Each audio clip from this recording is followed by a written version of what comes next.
السلام علیکم ورحمت الله وبرکات.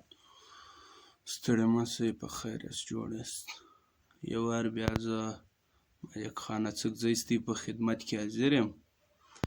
دوستانو چې کوم کوشنیان پر سر یې داسې کوم بړي راختلي، نه ویښتان یې ختلي، کوشنیان، دې ته په اردو کې بالچور وایي، پښتو کې نو موږ څه ورته وایي، ویښتان ختلي به ورته وایي.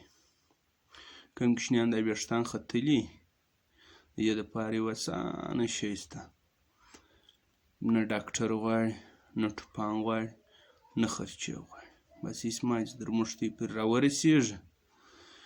دا شی نو د خلکو خبره ده، په یوه شرط سته، تی بې وار چینل سبسکرایبوئ او ویډیو به لایکوئ، کمنټ به پر کوئ او زموږ به فرق مه کوئ.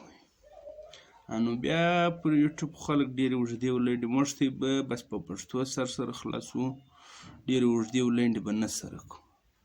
دا پنبه راواخلئ، کوچنۍ خاشه پنبه راواخلئ، به دا په ګاسلیټ یې نوده کړئ، بس پر دغه ځای 3 ټیمه ور ووهئ، 3 ټیمه، سهار غرمه ماښام، کوم ځای ویښتان ختلي په دغه ځای 3 ټیمه ور ووهئ. د دې علاج بس دغه دی.